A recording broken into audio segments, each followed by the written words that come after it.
and an incredible group of young people, staff, volunteers. Where's Marvelous, yeah. And Anastasia, and a whole bunch of volunteers, too many to mention. But thank you all for coming. I have the great pleasure of introducing to you two people that I've known for since 97, since 98, a very, very long time. People who were at the forefront of these ideas, who lent their hearts and souls to this purpose, that we can work together and that we can advance the rights of all people. We can create vibrant civil societies in the Middle East, no matter in what country. We can do it, and we can provide a different face of what's going on in the Middle East, instead of what we get used to and inundated by the media and other kind of commentaries.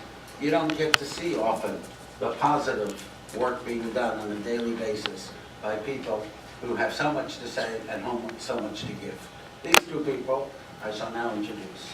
Sami al-Kilani, better known as my brother.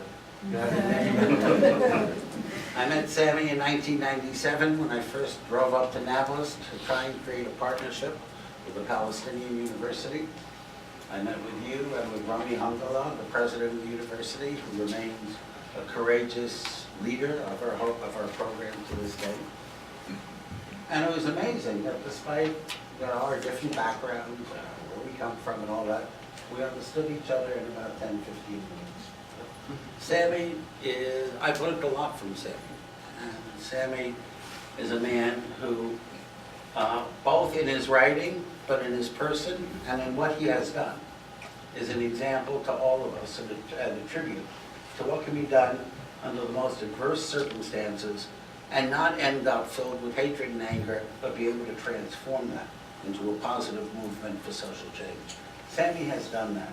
He's done that throughout his whole life. He began as a physicist. Don't hold it against him. He became a poet very fast. Don't hold that against him. He became a community organizer. And in the process, he also spent years in prison because of his poetry, because of his writings. Became a leader in the movement for nonviolence throughout the Arab world, and has been a role model and a wonderful example of how people can work together and how we share those common beliefs.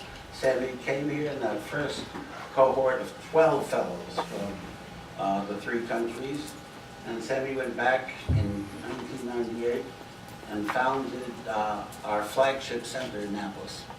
And he then came back years later to do his PhD, which he completed with honors and won a prize, a case study of a center that he established in Nablus, as well as developing a critical mass of literature to understand the development of civil society in Palestine, things that most people don't know about.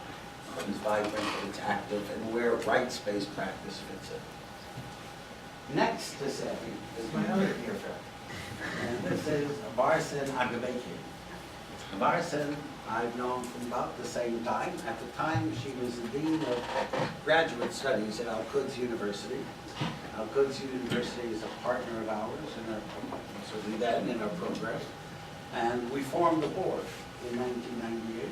And Greta and Herb were there, and you must remember that in those early days, trying to create a board of a common purpose from people from Palestine, people from Jordan, people from Israel, all sending students to work at McGill as interns to develop ideas about how you change at a grassroots way societies.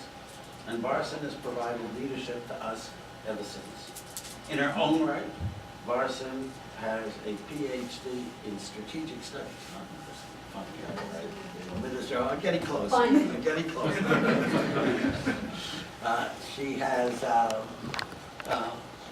led the study of the needs of Palestinians in East Jerusalem. Kind of better title than the way I just described it.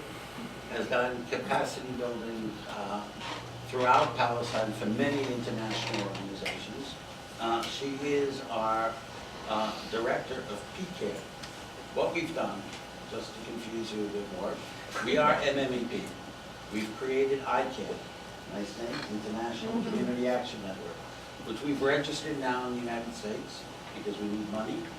Because Canada, you know, the policies have changed in certain places, but and it also provides an opportunity for ultimate expansion. So we have ICANN, and in Palestine we have PCAN, Palestinian Community Action Network, and in East Jerusalem we have JCAN, Jerusalem Community Action Network, and we can go on. And the person who is the central thrust, tying that all together for us in Palestine, is Varsen Aghabekian. She's a good friend, a wonderful person, a marvelous speaker, and I'm happy to present both of them to you. Now, what did I leave out? I'm good so far? Or will you sit down and let them... Thanks for reminding me.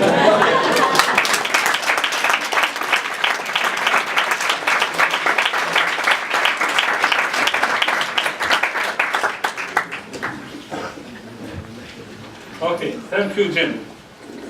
As usual, long stories after deciding to have a short story. And starting with, I want to talk about 2-3 points, and then we forget the numbering, they may go to 9. That's Jim.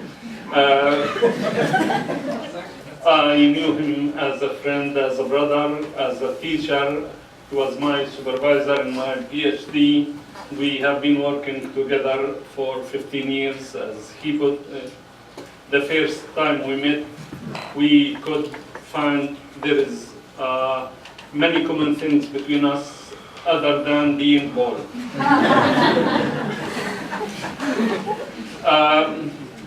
I would like to talk about experience of 15 years working in this program. It's difficult to put together the experience of 15 years in 15-20 minutes, but I hope discussion will give me more time to elaborate on some points that you like to know more about this experience. For me, this experience personally came as an opportunity to complement what I have been working for many years before. As a human rights activist, political activist, a prisoner of conscience, volunteer in community work.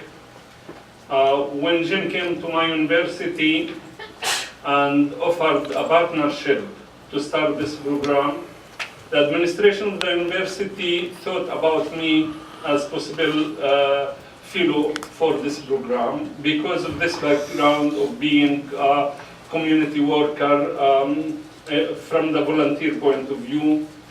I worked in Palestine in late 70s and early 80s. There was a very strong movement of voluntary work, which came after a period, I tried to describe that in my dissertation, which came after a period of totally banning any civil society activities in Palestine under occupation.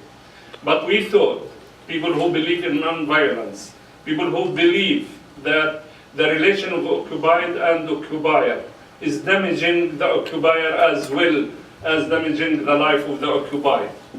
And we find people to resonate with us on the other side, and we started working together as what we may call the peace camp on both sides, who share the values of humanity, the values of equality and reciprocity.